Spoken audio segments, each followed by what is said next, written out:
this month. Don't read A Little Life. Love that book. Don't recommend anybody read it. I'm gonna start the video with that. Hi, I'm Selena, and I am here with a special guest for my summer book haul. This is Mason. This is my boyfriend. He, him pronouns. Do you want to say anything about yourself? I'm the star of this channel, and I'm really glad to be back. Oh my god. So we are here today because I do book hauls like seasonally, and it is getting towards the end of summer. And so I wanted to show you all the books that have been added to my collection, mostly in the summer months. And Mason's here because we just went on a book buying spree. I went on a book buying spree. Well, he did, yeah. I spent an irresponsible amount of money. An irresponsible amount of money. And we are going to talk about all the books we got, plus the ones I got before yesterday. And so he's here, but for now, I'm just going to be telling you about the books I got. Also, all the books we got yesterday are queer in some way. Hey, and so a surprise, you ruined it. No, it is going to be in the thumbnail. It's going to be the title. But you have to wait till the end to see Mason's picks and all of my queer picks. But for now, let's get into the books that I got for my birthday. My birthday's in August, and I got a bunch of books, so let's just get going. The first one I got is The Boy, the Mole, the Fox, and the Horse by Charlie Mackesy. I got this from my aunt. It is a beautiful book. I love it. 5 stars. It has a lot of like beautiful art, and it's about 4 friends, a boy, a mole, a fox, and a horse, and it's just them going through life. It's just them going through life, and it's so sweet. 5 stars. Selena has tried to read that to me on multiple occasions, and since I'm a terrible person who has a terrible attention span, I was distracting her with memography. Memography. He's got ADHD. Moving on, I got 3 books from my mom for my birthday, or my parents, I guess.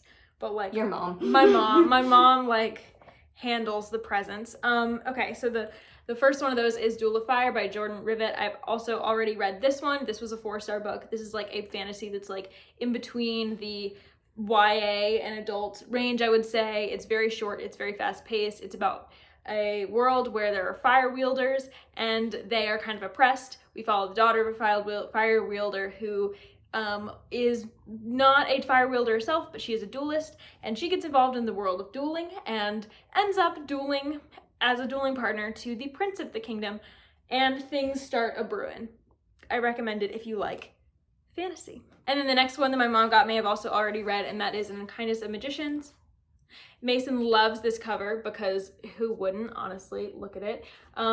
This is by Kat Howard. It is a story, I've described this so many times. It's like a cutthroat story about a magical world that is in turmoil. Every 20 years, this magical world that is in, it really just is in New York, basically has a war where all the houses to compete for the main spot of ruling. We follow a main character who wants to win these duels in order to get the power in the world, but she doesn't belong to a house. She is trying to shake up the system. It's amazing. And then my final one that I got from my mom for my birthday is The House in the Cerulean Sea by TJ Klune. I don't really know much about this other than it is actually one of the gay books that I've gotten in the past months. We follow a magical social worker who's going to check up on a house of children who one of them is going to cause the end of the world. Wait, that's what that's about? Yeah. Oh, I want to read it now. Yeah. And then we also follow, or I think we meet the caretaker of these children who will... It's not Mary Poppins. He's a man. Oh. Well, Mary Poppins would be a man. Could be a man. True. Could be a man. I don't know, actually. But I think that's where the gay bit comes in. But who knows? But yeah, anyways, this caretaker will stop at nothing to protect these children, even if it means sacrificing the rest of the world. And so I am very excited for this one. As we know, children in foster care systems are a very tender place in my heart. That's a lie. She cries at all children. Stop. Like she'll see a child. Stop. Speaking of Mason, Mason actually got me some books for my birthday. And 2 of the ones he got me, one of them hasn't come yet because thanks Brandon Sanderson, you better get Dawn Shard out. But the other ones Mason got me are The Shining by Stephen King. That's the first one. Mason and I have a tradition where he gets me a new Stephen King book every holiday, really. He has a love of Stephen King, and he is introducing me to Stephen King. I've read 2 of the books so far. I want to read this one. You know what The Shining's about. I don't really, but you know what The Shining's about. My two genres are very compatible. It's horror by Stephen King and light gay romance. Like, you know, makes sense. Like Stephen King liked a lot of gay romance. Everything you got is a light gay romance, and we'll talk about that later. The other book Mason got me for my birthday is The Kingdom of Back by Marie Lu. This is a 5-star book, one of my favorite books of the year, as well as like An Unkindness of Magicians and the Boy, the Mole, the Fox, and the Horse. This is about the Mozart siblings and the magical world they create together. So it's using like real people, right? Yeah, so it's using like Abraham Lincoln Vampire Hunter. Best book of all time. Moving on, the last book I'm going to talk about that I was given for my birthday is The Calculating Stars by Mary Robinette Kowal. This came from our friend Udi. Hi, Udi. Thank you. I recently read this month, and so you will see my thoughts on it in the wrap-up. This is about a woman who is dealing with severe anxiety. Also, the world is dealing with a severe meteorite hit. World and anxiety definitely don't relate to the times right exactly now. I was given a little stamp which says from the library of my name, and so that's really great. I've been stamping all my good books, and that's been really fun. It was given to me by my roommate Heather. You can see her in our chat about her favorite book, which I'll link in the cards. Moving on, we are going to talk about the 5 books that I have acquired. Oh, that's pretty. That were not for my birthday. And the one Mason is talking about right now is this copy of Peter Pan by J.M. Barrie. It's so small. It's so small. Do you want to hold it? Yeah. Do you want to hold it up for me? It's Mason size. It's Mason size. Mason's very short. If you didn't know, I'm taller than Mason. Represent. You're 5'2". That is like, if even. You're a smidgen taller than me. So this book I got from Fake Rate. So I've had some questions about it. Fake Rate is where I got this. And I love Peter Pan, and so I had to get this cute little edition. I personally like Peter Pan better. The next book that I acquired is actually the first book that I bought in some time, because Peter Pan I actually bought in the spring, but it didn't come until the summer. This book is the first book I bought in the summer, and I bought it in August because I was saving my money. Moving on, that book is Crier's War by Nina Varela. I've already read this. I gave it 3 stars. I thought it was good. I don't even know how to, I do know how to describe it. It's in a world where there's made people and human people. Made people are like created, not born. They're like automatons or something. And we follow a made girl and a human girl and how they collide. The next one I got used. One of my classmates from last semester was selling it, and I snatched it up because I wanted to match my other books by this author, and that is Northanger Abbey with an added Lady Susan, the Watsons, and Sanditon by Jane Austen. I have not read any of these except for Lady Susan. I gave that 5 stars, but like obviously I need to read everything Jane Austen writes, so clearly this was necessary. She wrote Pride and Prejudice and Zombies, right? Okay, next I have 2 books that Udi just sent me randomly. Thank you, Udi. One of them is SunRider by Rafael Hohmann, and he actually knows the person who wrote this, and so we're gonna buddy read it together. This is pretty book. It's a nice book. It's a really nice cover. This is a fantasy about pieces of armor that fall from the sky, and that's all I know about it. And then the next one Udi got me was very recent, and that is The Vanishing Half by Brit Bennett. I also read this month, so I don't want to say too much about it. You can check my reading vlogs if you want to know about it. This is about 2 Black women who are very light-skinned. One of them decides to live her life passing as a white woman, and one of them does not do that. And so you get to see the very different trajectories their lives take. Oh, and the next pile of books I got are all my books that I have got for class. So I'm in some different sort of English classes. One of them is entirely wrapped around Pride and Prejudice, adaptations of it, perceptions of it, etc. I'm in that class. Mason's in that class, and we're reading 3 books that I purchased other than Pride and Prejudice. The first one is Longbourn by Joe Baker. This is a story that focused on the servants that work at Longbourn, which, if you didn't know, that is the house that the main character of Pride and Prejudice, Elizabeth Bennett, that's her family house. It's her family estate, more like it. And Jane Austen books, if you don't know, focus entirely on gentility of Great Britain in the Regency era, and so she doesn't focus a lot on servants or even people with like not a lot of money. Like she has very few characters who are not gentility and who like matter, and so this book decided to fill in a little bit of that gap, and so we're going to talk about what that means how this does it, etc. This just follows the servants and their various lives, romances, etc., with Elizabeth's whole thing happening just sort of in the background. The next one we're reading, Mason's reading this one too, obviously, because he's in the class, is... if I read it. Do you want to talk about it? I don't know what it's about. Okay. Unmarriageable by Soniah Kamal. I don't know how to say her name. I didn't check it. Oh, man. Okay, anyways. This is a retelling of Pride and Prejudice starring 2 Pakistani characters. I don't know much else about that other than that it is, you know, just like a Pride and Prejudice retelling. Again, Jane Austen does not have any non-white characters that I can think of, at least. Definitely not. Yeah, but Jane Austen just like doesn't talk about non-white people at all.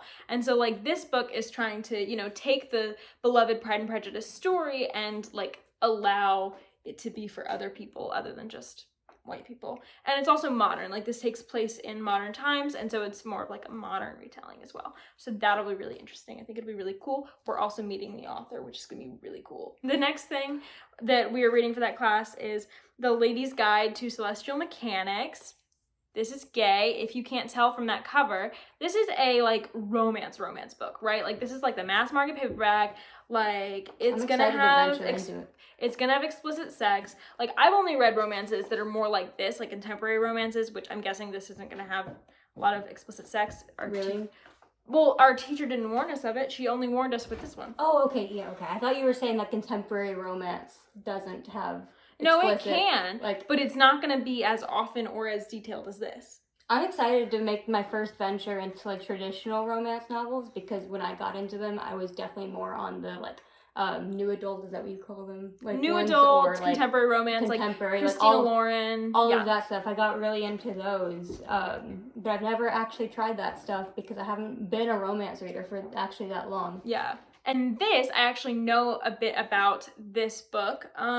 This is actually, I'm pretty sure this is about a girl who goes to finish the research of a dead man, or like look into the research of a man who's just recently died, and she's staying with his widow.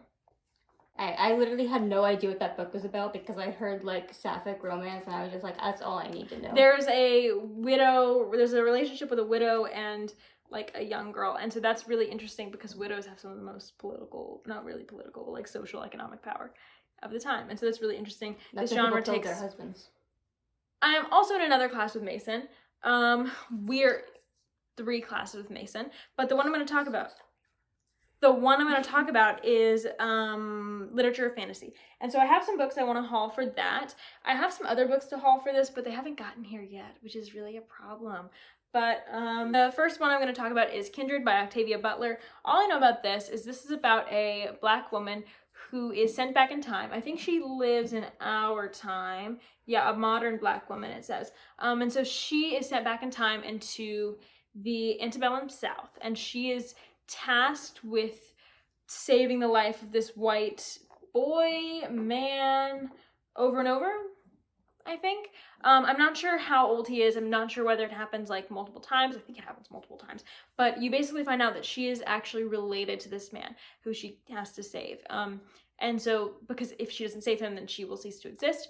And so it deals with, but like that obviously is a problem because he's also a slaveholder. And so the reason they're related is like really terrible and graphic. And so it deals with really hard topics. It sounds really interesting. I'm excited. The next books that I have for that class is Haroun and the Sea of Stories. I know nothing about this. It looks whimsical and fairy tale. It's yellow. It has like fairy tale-esque, I don't know, vibes to it. So if anyone knows anything about this, please tell me. The next one we're reading, I'm not happy about. It's called Once Upon a Time in the North by Philip Pullman. It's like a short story that's like an add-on to the His Dark Materials series, which I don't like the His Dark Materials series, first of all. But I also don't understand why we're just not reading like the Golden Compass or something.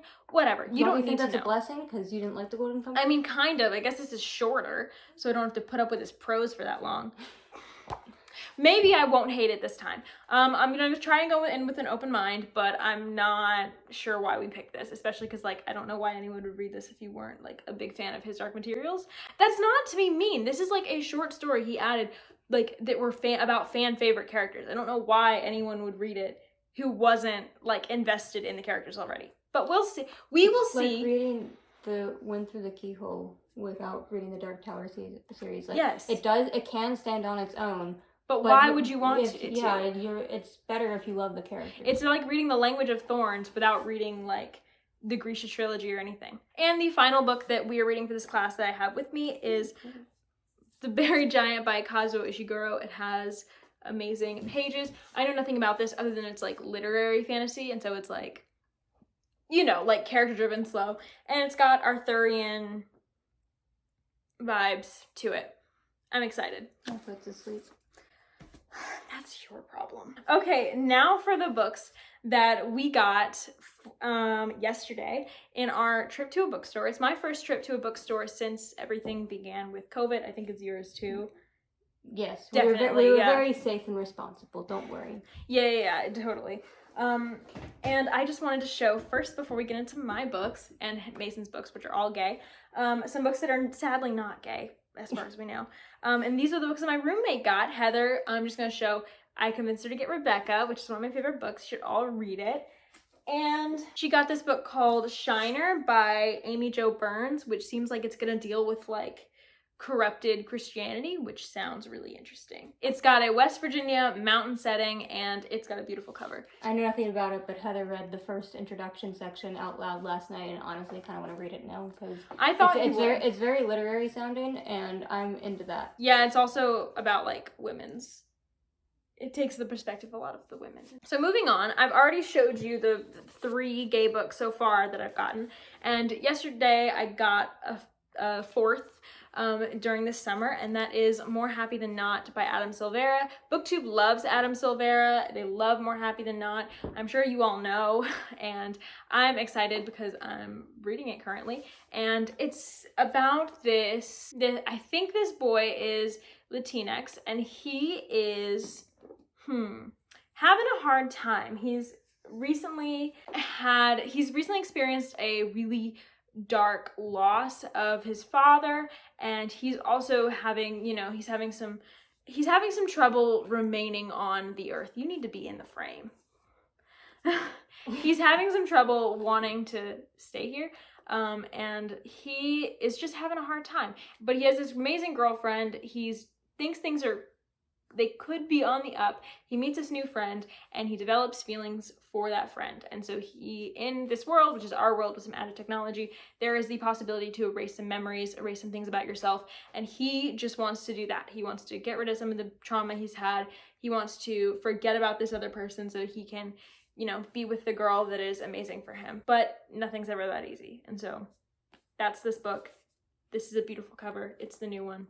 I'm very happy with it so far. No, put it back up. She will not stop talking about that freaking pocket right there. That is the gay pocket, okay? Like, the artist knew what they were doing. Let's get into Mason's picks now that he bought yesterday. First, let's mention one that we don't have yet because he decided to buy it on Amazon instead because it was cheaper. It was way cheaper. Super guilty. Okay, and that book is Bonds of Brass. I don't know who it's by. I will, it'll be on the book. But Bonds of Brass, this is a space, gay, better interpretation of Star Wars. This is my turn. I get to do it. Okay. I'm the star right now. Okay, scoot over. All right. No. This first one that I'm going to show, probably a lot of you have heard of the online webcomic where the fact that it's turned into a graphic novel. I've heard of it. But some people haven't, Selena. Not everybody is on Tumblr. Anyway. It is Check Please. I do not know how to say the author's name because I've never heard it out loud. But I think it is Ngozi Ukazu. Okay, anyway, that's who it's by. At least I know the name, even if I can't pronounce it, unlike Selena. Anywho, it is about this guy, Eric Biddle, aka Biddy, who is coming in as a freshman on a hockey team. He is very small and very cute, but hint, hint, there might be a romance, and guess what? He's gay. As you might have surmised from the fact that I said, oh, I got gay books. If you think that's cool, then you're gonna think this is even cooler because there's a second one. I finished this one literally last night after we got it from the bookstore because I read that part of the comic all the way through, but I was refreshing. But anyways, I'm really excited for this one because Biddy is the love of my life, and he makes a lot of pie, so I respect that. I also got another graphic novel. And let me just clarify, the first graphic novel I've ever read was literally in July. But I loved it. One? Yeah, Prince the Dressmaker. Selena just finished it. She probably has a talk about it somewhere on YouTube. My wrap up. You can go. Wait, no, I haven't wrapped it up yet. No, I haven't. You can watch it in my September wrap up. Okay. Okay. Anyway, I got another graphic novel, and this one is called Heartstopper. And I won't lie to you. I have no idea what it's about. But Selena picked it off the shelf, handed it to me, and was like, "You'll like this." And I generally trust Selena with recommendations. So, like, what you don't know, Mason, is that this is, like, BookTube's favorite author. Cool. Alice Oseman. People love Alice Oseman, and people specifically love these comics.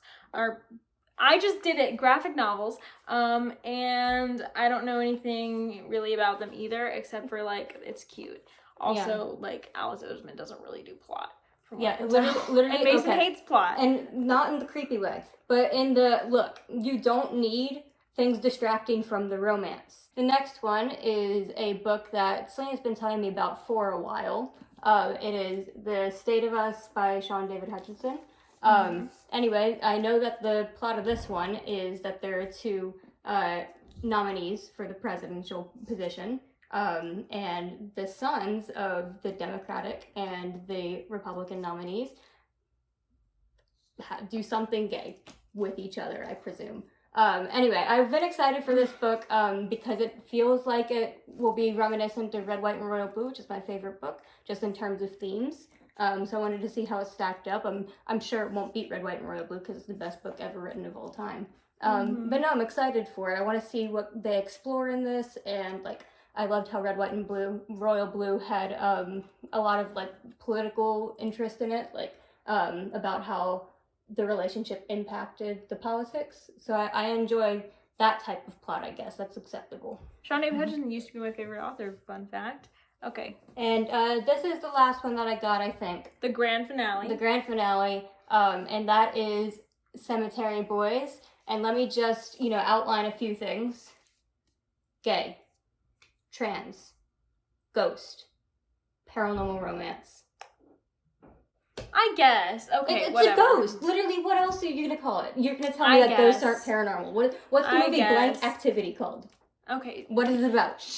This is a New York Times bestseller now. Congratulations to Aiden Thomas, because that's amazing.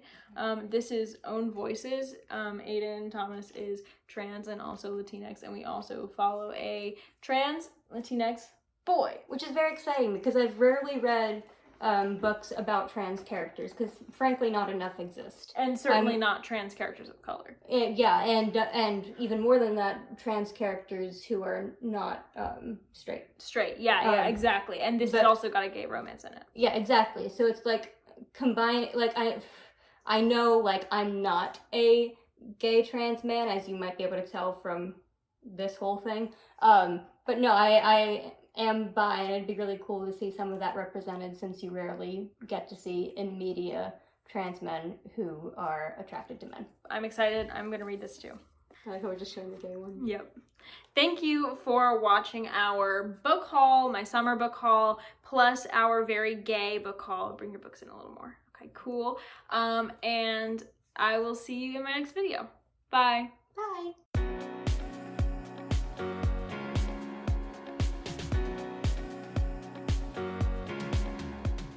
Take the gay ones out. I also want to take gay things out on a date. I'm not putting that in. I'm not putting any of that in. Okay, anyways.